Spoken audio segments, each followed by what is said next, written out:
নমস্কার। আজকে ধনু রাশিকে নিয়ে বলবো। ধনু রাশির ক্ষেত্রে শুক্রদেবের রাশি পরিবর্তন। শুক্রদেব পঞ্চম ঘরে ছিল, যেটা হচ্ছে মেষ রাশি। এবার রাশি পরিবর্তন করছে 19 এপ্রিল। 19 এপ্রিল থেকে একদম 13ই মে পর্যন্ত নিজের রাশি বিশ্ব রাশিতে অবস্থান করবে। তো বিশ্ব রাশিটা এই ধনু রাশির ক্ষেত্রে ষষ্ঠ ঘর পড়ছে। তো ষষ্ঠ ঘরে শুক্রের এই অবস্থান বিপরীত রাজ্য কীরকম প্রভাব দেবে ধনু রাশির ক্ষেত্রে? ধনু রাশির ক্ষেত্রে শুক্রের এই অবস্থানে কীরকম প্রভাব থাকবে, কোন দিক থেকে লাভ, কোন দিক থেকে সাবধান, কোন বিশেষ উপাচার, এগুলো সমস্ত কিছু আলোচনা করব। তার সাথে বর্তমানে কীরকম পরিস্থিতি রয়েছে ধনুরাশির, গ্রহদের অবস্থান কি বলছে, গ্রহদের নক্ষত্রগত অবস্থান কি বলছে, সমস্ত কিছু আজকের ভিডিওতে তুলে ধরবো। তো যাই হোক, অনুষ্ঠানটি শুরু করার আগে সবার প্রথম বলি, এটা গ্রহের গোচর এবং চন্দ্ররাশি অনুসারে বলা হচ্ছে, কারো কোনো রকম ব্যক্তিগত কুষ্টি ধরে আলোচনা নয়। যদি অনুষ্ঠান ভালো লাগে তাহলে লাইক, শেয়ার, কমেন্ট অবশ্যই করবেন, তার সাথে সাবস্ক্রাইব করবেন। তো যাই হোক, ধনুরাশির ক্ষেত্রে শুক্র হচ্ছে ওই ষষ্ঠ ঘর এবং একাদশ ঘরের অধিপতি। একাদশ ঘরটা হচ্ছে শুক্রের মূল ত্রিকোণ রাশি, যেটা হচ্ছে তুলা রাশি, এবং ষষ্ঠ ঘরটা হচ্ছে বৃষ রাশি, এটা হচ্ছে সাধারণ রাশি। আর এই ঘরে শুক্র অবস্থান করবে। একদিকে বিপরীত রাজ্য, অপরদিকে একাদশ ঘর, এবং দৃষ্টি পড়ছে আবার দ্বাদশ ঘরে এই শুক্রের। তো কীরকম অবস্থান? তো এই যে শুক্রের এই পরিবর্তন, শুক্র মানে তো সুখ শান্তি, শুক্র মানে আকর্ষণ, শুক্র মানে প্রতিভা গুণ, শুক্র মানে মা লক্ষ্মী। তো সত্যি কি এই সময়কালে মানে প্রভাবিত করবে এই ধনুরাশিকে? ষষ্ঠ ঘরে শুক্রের অবস্থান যথেষ্ট ভালো, দৃষ্টি পড়ছে দ্বাদশ ঘরে। তো দ্বাদশ ঘরে শুক্রের দৃষ্টি পড়া মানে খুবই ভালো অবস্থান এক কথা বলতে গেলে। তো শুক্র ষষ্ঠ ঘরে অবস্থান করছে, এটাও ঠিক। এবং এই সময়কালে যে গ্রহদের অবস্থান, সেই অবস্থানে যথেষ্ট কিন্তু সাপোর্ট পাচ্ছে ধনুরাশি। কারণ রাশির অধিপতি দেবগুরু বৃহস্পতি সপ্তম ঘরে অবস্থান করছে এবং নিজের নক্ষত্র পুনর্বসু নক্ষত্র অবস্থান করছে। এটা তো একটা বিশাল সাপোর্ট পাওয়া। কারণ গ্রহ যখন নিজের নক্ষত্রে নিজের নক্ষত্রে অবস্থান করছে, উচ্চাভিলাষী দেবগুরু বৃহস্পতি অতিচারী ভূমিকায় রয়েছে, মার্গী অবস্থায় রয়েছে। তো এবং নিজের মূল ত্রিকোণ রাশিকে দেখছে, নিজের রাশির উপর দৃষ্টি রাখছে, সেরকম পঞ্চম দৃষ্টি রাখছে আবার শুক্রের মূল ত্রিকোণ রাশি তুলা রাশি, এবং নবম দৃষ্টি থাকছে শনির মূল ত্রিকোণ রাশি কুম্ভ রাশিতে। অবস্থান তো যথেষ্ট ভালো। এবং এছাড়া শনির তো ঢাইয়া চলছে এই ধনুরাশির চতুর্থ ঘরে শনি অবস্থান করছে নিজের নক্ষত্র উত্তরা ভাদ্রপদ নক্ষত্র। ভালো অবস্থান। কর্মের ঘরে শনির সপ্তম দৃষ্টি, দশম দৃষ্টি রাশির উপরে থাকছে। তো দেবগুরু বৃহস্পতি আর এই যে শনির সম্পর্ক, কেন্দ্রের সম্পর্ক, শনি অবস্থান করছে দেবগুরু বৃহস্পতির রাশিতে। এছাড়া অন্যান্য গ্রহ, সূর্য উচ্চ অবস্থায় রয়েছে, উচ্চ অবস্থায় একদম পঞ্চম ঘরে রয়েছে। এক ত্রিকোণের অধিপতি আর এক ত্রিকোণে অবস্থান করছে, যে নক্ষত্র পাচ্ছে সেটাও অশ্বিনী নক্ষত্র। অশ্বিনী নক্ষত্রের অধিপতি হচ্ছে কেতু, অধিপতি দেবতা হচ্ছে অশ্বিনী কুমার। অশ্বিনী কুমার হচ্ছে আবার এই সূর্যদেবের সন্তান, অর্থাৎ পিতা উচ্চ অবস্থায় তার সন্তানের নক্ষত্র অবস্থান করছে। তাহলে কত সুন্দর অবস্থান। আমার লাভের ঘর সেই তুলা রাশিকে উচ্চ দৃষ্টিতে দেখছে। অপরদিকে ধনুরাশির কেন্দ্রের দুটি ঘরের অধিপতি বুধ চতুর্থ ঘরে অবস্থান করছে, শনির সাথে অবস্থান করছে, নিজ ভঙ্গ রাজ্য করছে, উচ্চ দৃষ্টি পড়ছে কর্মের ঘর কন্যা রাশিতে। কত সুন্দর অবস্থা, নিজ ভঙ্গ প্লাস আবার উচ্চ দৃষ্টি।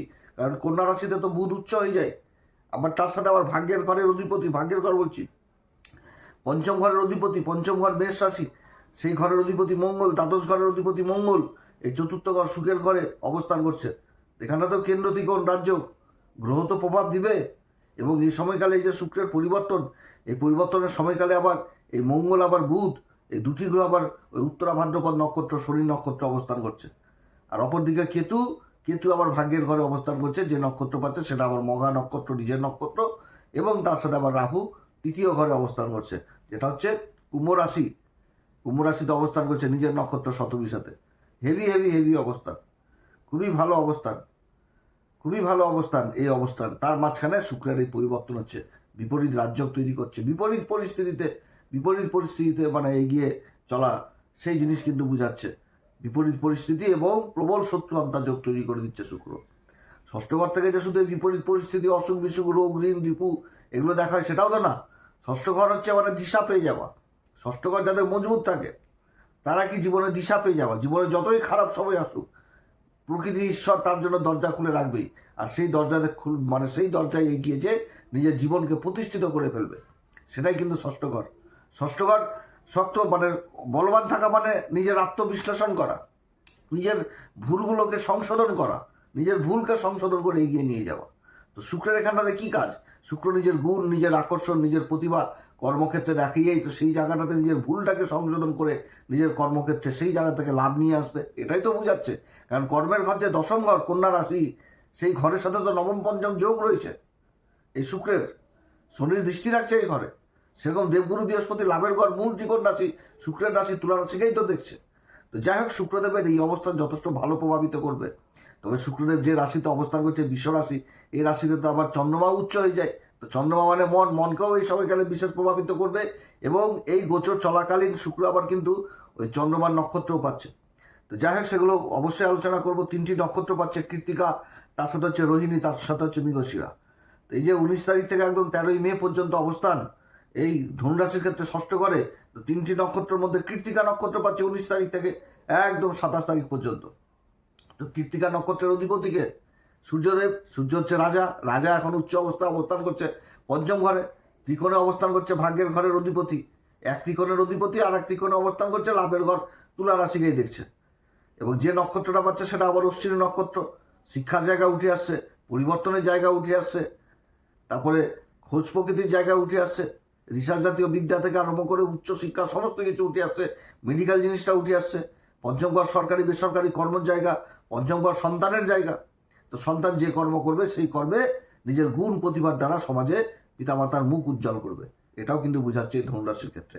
এবং সরকারি বেসরকারি কর্মক্ষেত্রে আকস্মিকভাবে উন্নতি, কিংবা সরকার বেসরকারি কাজে যে সংস্থায় যে কাজ করবে সেই সংস্থার বড় অফিসার বা উচ্চ আধিকারিকের মানে দৃষ্টি আকর্ষণ করবে, তাও নিজের প্রতিভা, নিজের গুণ, নিজের কর্মের দ্বারা।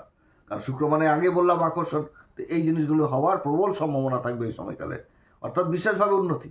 আবার যারা ব্যবসা বাণিজ্য করছেন তাদের জন্য যথেষ্ট ভালো, ইম্পোর্ট এক্সপোর্টের কাজগুলোও এই সময়কালে যথেষ্ট ভালো হবে। ব্যবসা বাণিজ্যের ক্ষেত্রেও কিন্তু যথেষ্ট আর্থিক দিক মজবুত হবে এই সময়কালে। এই কৃত্তিকা নক্ষত্রে অবস্থান যথেষ্ট ভালো অবস্থান এই ধনুরাশির ক্ষেত্রে। এরপরে যে নক্ষত্র পাচ্ছে সেটা হচ্ছে রোহিণী নক্ষত্র পেয়ে যাচ্ছে 28 তারিখ থেকে একদম যে 8 তারিখ পর্যন্ত, 8ই মে পর্যন্ত রোহিণীতে থাকবে। তো রোহিণী নক্ষত্র অধিপতিকে চন্দ্রমা, তো চন্দ্রমা হচ্ছে অষ্টমপতি, আর দেবগুরু বৃহস্পতি এই কর্কট রাশিতেই আবার উচ্চ হয়ে যাচ্ছে। তো কর্কট রাশিতে উচ্চ হচ্ছে, উচ্চাভিলাষী অবস্থায় রয়েছে। তো বিভিন্ন দিক থেকেও কিন্তু বিপরীত থেকে বিপরীত পরিস্থিতি যদি তৈরি হয়েও যায় এই ধনুরাশির ক্ষেত্রে, তার থেকে নিস্তার পেয়ে যাবে এবং মনের গোপন ইচ্ছাগুলো এই সময়কালে পূরণ হবে। কারণ গ্রহদের যে অবস্থান নক্ষত্রগত যে অবস্থান, সেই ইচ্ছাগুলোকে পূরণ করাবে। যদি দশা মহাদশা সঠিক থাকে, গ্রহদের অবস্থান যদি সঠিক থাকে, তাহলে মনের ইচ্ছা বাসনা কামনা সব কিছু পূরণ হবে এই সময়কালে। দৃষ্টি আকর্ষণ করতে পারবে, যতই ভিড়ের মধ্যে থাকুক সেই ভিড়কে নিজের দিকে আকর্ষণ করার ক্ষমতা রাখে এই রোহিণী নক্ষত্র। এই রোহিণী নক্ষত্রও মানে কর্মক্ষেত্রে বিশেষ উন্নতি হয়, দার্শনিক প্রবৃত্তি হয়, নিজের কথাবার্তাকে সমাজের সামনে তুলে ধরতে পারবে। গোপন সংক্রান্ত কাজগুলো এই সময়কালে হবে, বহু গোপন কাজ যেগুলো হয়তো বড় বড় ব্যবসায়িক ডিল যেগুলো হচ্ছিল না বহুদিন ধরে, সেই কাজগুলো হওয়ার প্রবল সম্ভাবনা থাকবে। বিদেশ সংক্রান্ত কাজগুলো হওয়ার সম্ভাবনা থাকবে। কর্মক্ষেত্রে আকস্মিক পরিবর্তন হওয়ার সম্ভাবনা থাকবে, যেখান থেকে যথেষ্ট লাভ উঠে আসবে, এগুলো হওয়ার সম্ভাবনা থাকবে। শ্বশুরবাড়ির সাথে সম্পর্ক যথেষ্ট ভালো হওয়ার সম্ভাবনা থাকবে। কিন্তু এখানেও দেখতে হবে যে চন্দ্রমা কীরকম অবস্থায় রয়েছে। কারণ চন্দ্রমা বাড়ে আর কমে। তো কারোর কৃষ্ণপক্ষের চন্দ্রমা, তো কারোর শুক্লপক্ষের চন্দ্রমা, অমাবস্যার চন্দ্রমা, তো পূর্ণিমার চন্দ্রমা, এরকম ব্যাপারটা থাকে আর কি, বাড়ে কমে। তো এই সময়কালে চন্দ্রমার অবস্থান অবশ্যই দেখে নেওয়া উচিত। চন্দ্রমা বিশেষভাবে মনকে কিন্তু এই সময়কালে প্রভাবিত করবে, এই রোহিণী নক্ষত্রের শুক্রের অবস্থান। এরপরে যে নক্ষত্রটা পাচ্ছে সেটা হচ্ছে মৃগশিরা নক্ষত্র। মৃগশিরা নক্ষত্র থাকবে একদম মে মাসের 9 তারিখ থেকে 13 তারিখ পর্যন্ত। তারপরে আবার এই নক্ষত্র থেকে রাশি পরিবর্তন করবে। তখন দুই গুরুর একসাথে জুতি তৈরি হয়ে যাবে, একদম, এবং তাদের দৃষ্টি থাকবে সেই রাশির উপর। তো সেরকম এখন অবস্থান আসেনি, সে সময় আমার বিশেষভাবে আলোচনা করব। তো মৃগশিরা নক্ষত্র আমাদের জ্যোতিষশাস্ত্রে যে সিম্বল দেওয়া আছে সেটা একটা হরিণকে দেওয়া হয়েছে, হরিণের মাথা, তার উপর 2টি সিং, অর্থাৎ একটা হরিণকে বোঝাচ্ছে। তো হরিণের যে চরিত্র, হরিণ ছোটাছুটি করবে এক জায়গা থেকে আরেক জায়গায়। তো সেরকম কর্মক্ষেত্রেও কিন্তু এই সময়কালে ছোটাছুটি, ধাপাধাপি এরকম জিনিস থাকবে এবং খোঁজ প্রকৃতির থাকবে। কিভাবে নিজের লাভকে নিয়ে আসবো, কিভাবে নিজের কর্মকে এগিয়ে নিয়ে যাবো, নিজের গুণ প্রতিভা।